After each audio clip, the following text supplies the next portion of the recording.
Escala en París, Braulio Moro. Bienvenidos a Escala en París, un programa de Radio France Internacional y France 24 en español.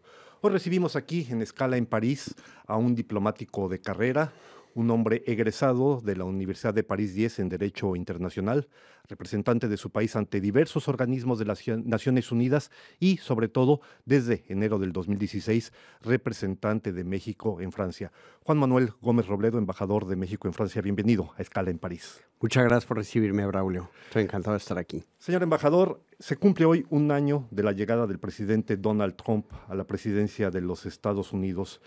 Vista las relaciones un poco complicadas que existen hoy entre México y los Estados Unidos, ¿qué balance piensa usted se puede hacer de la presidencia de Donald Trump? Yo creo que es muy pronto para hacer un balance. En este momento lo que hay que constatar es que la relación continúa con la misma intensidad que ha tenido siempre. Es una relación que abarca una infinidad de temas y de ámbitos. La relación continúa. Y estamos, desde luego, inmersos desde el 16 de agosto en la renegociación del Acuerdo de Libre Comercio, el Tratado de Libre Comercio para América del Norte, con vistas a su modernización. Embajador, antes de pasar a este que será el tema de nuestra discusión, de nuestro debate, yo quisiera preguntarle, el pasado domingo se ha dado a conocer a nivel internacional esta investigación de periodistas internacionales sobre lo que se llama los paraísos fiscales. Más de 300 personas, entre la reina de Inglaterra, el príncipe Charles, artistas, etcétera, que aparecen en una lista que simple y sencillamente está haciendo fraude con los impuestos. La posición de México a este respecto, se sabe que en el caso de México hay por lo menos una persona que aparece, es el hombre más rico del país, Carlos Slim. Yo lo que le puedo decir es que México es un país sumamente comprometido con las obligaciones internacionales en materia de lucha contra la evasión fiscal. Como miembro responsable que somos de la OCDE, somos parte de todos los mecanismos de prevención y sanción en la materia, como el GAFI. Somos parte de todas las convenciones de Naciones Unidas y de la OCDE también en materia de lucha contra la corrupción. Trabajamos en el seno del G20 en ese mismo sentido.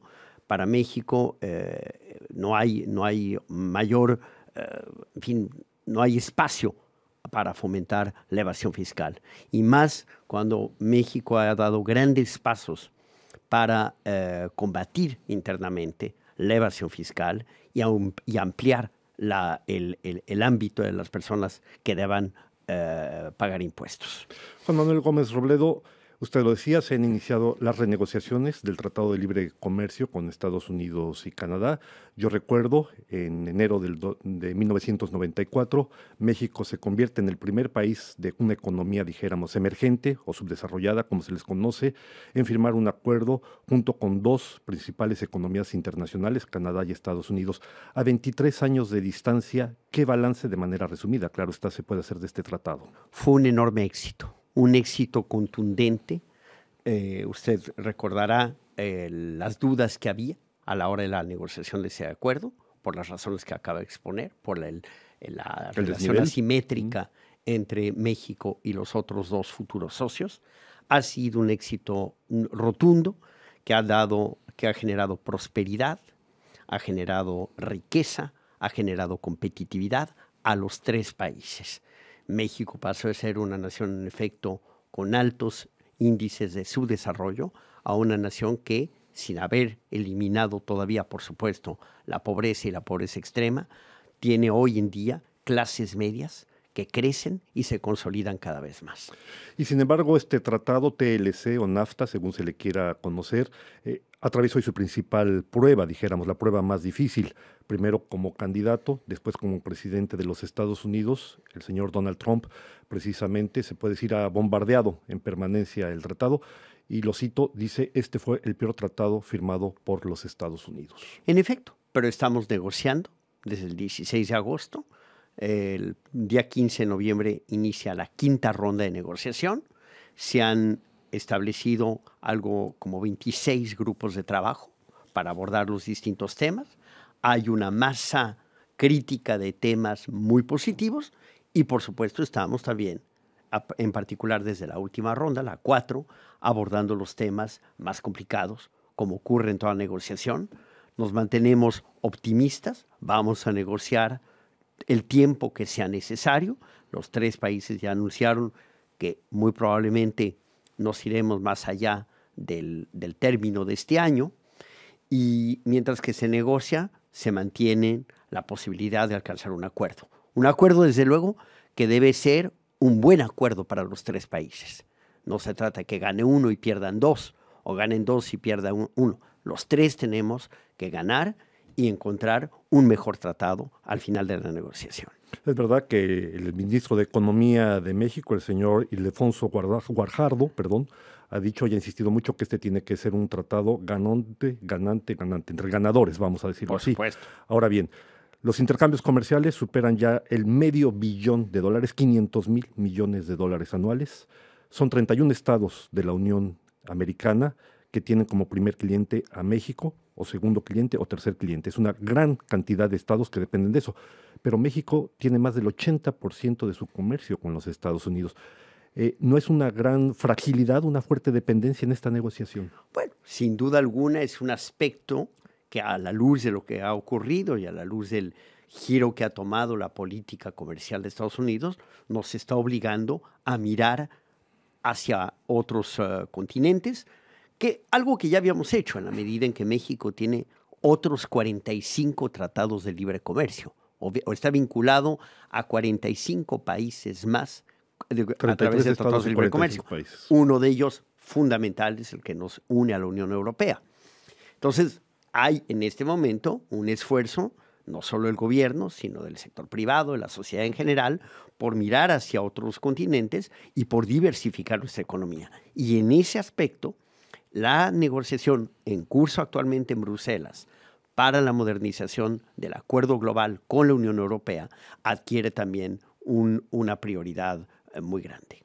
Embajador Juan Manuel Gómez Robledo, efectivamente este tratado se está renegociando, lo comentaba usted desde el pasado mes de agosto, se han hecho 5 rondas de negociaciones, habrá una próxima ronda de negociación en próximos días del 17 al 21. Del 15. Del 15, al 21 de noviembre, todo con el objetivo eventualmente de llegar a una negociación, a la conclusión de la negociación antes de diciembre.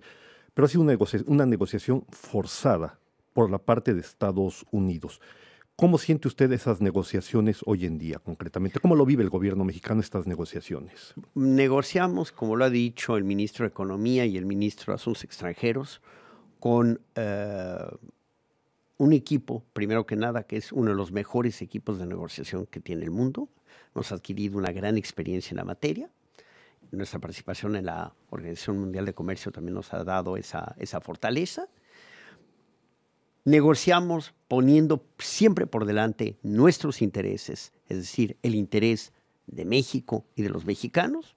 Negociamos con la cabeza fría, no negociamos en los medios, no negociamos en las redes sociales, negociamos en la mesa de negociación.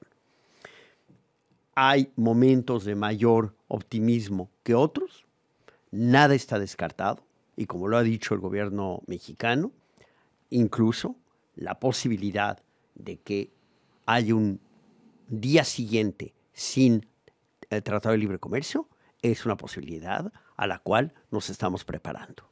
Dijéramos que el eje de la posición de los Estados Unidos, del presidente de los Estados Unidos, ha sido hay que reequilibrar este acuerdo. Más de 60,000 millones de dólares de déficit comercial de los Estados Unidos con México, y él dice o se equilibra esto o simplemente no firmamos más este tratado. Es cierto que lo está pidiendo también con los Estados Unidos.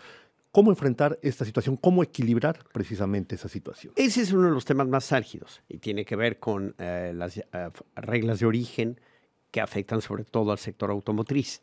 Pero yo le diría también que esta negociación nos da la oportunidad de incluir en el tratado aspectos importantísimos de la economía que hace 23 años no hubiésemos podido incluir, porque la economía mexicana era una economía cerrada en ciertos ámbitos, las telecomunicaciones, la energía, el comercio digital, ciertos aspectos de la protección del medio ambiente. Nos brinda también nuevas oportunidades esta negociación. Y desde luego el tema de las reglas de origen, usted lo sabe, es uno de los más importantes porque Estados Unidos en efecto quiere reducir el déficit que tienen con México. Yo recordaría también que el déficit que tiene con México no es el más importante entre los déficits que tiene en el mundo, o con Alemania, por ejemplo. Ahora bien, ¿cuál es la línea roja para México en esta negociación? Yo creo que la línea roja en una frase es todo aquello que afecte el interés nacional. Si hay algo que resultara de esta negociación que fuera en perjuicio o que nos dé menos de lo que tenemos hoy en día, pues claramente es algo que no nos interesa. No se trata de perder lo que hemos ganado, sino al contrario. Usted lo sabe, primero como candidato y después como presidente, el señor Trump ha amenazado, ha provocado con la creación del muro, la construcción de un muro a lo largo de los 3.200 kilómetros de frontera que separan los Estados Unidos con México. Mucha gente no sabe que la mitad de ese muro existe ya desde hace bastantes años. De cualquier manera, embajador, yo veo que, por ejemplo, el gobierno de California ha decidido poner una etiqueta negra o roja, como la quiere usted mencionar, a las empresas que acepten participar en la construcción del muro. No podrán participar en licitaciones públicas. ¿Qué va a hacer el gobierno mexicano en caso de que esto se ponga en práctica, la construcción que por el momento todavía es un proyecto? Mire, lo ha resumido usted muy bien.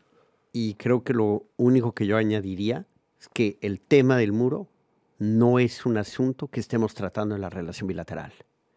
Es un asunto que nos ha ofendido, donde México se ha sentido profundamente agraviado por algunas expresiones que ha tenido el gobierno de los Estados Unidos, y hemos decidido que ese no es un tema de la relación bilateral. ¿Por qué? Porque no vamos a contribuir en modo alguno a la construcción de ese muro. El tema del financiamiento del muro es un tema que no nos compete, en el cual tenemos una postura muy clara. Por lo tanto, es una decisión que tomarán en su momento el gobierno de Estados Unidos, el Congreso, y en efecto, nosotros tenemos un gran agradecimiento hacia países que, como Francia, también se han expresado no solo en contra del muro, sino en contra de aquellas empresas que se habían interesado en participar en las licitaciones para su construcción. Juan Manuel Gómez Robledo, estamos llegando al final de esta emisión de Escala en París. Simplemente una muy breve respuesta a esta pregunta. ¿Qué esperan ustedes de las elecciones del año entrante en México, en julio próximo?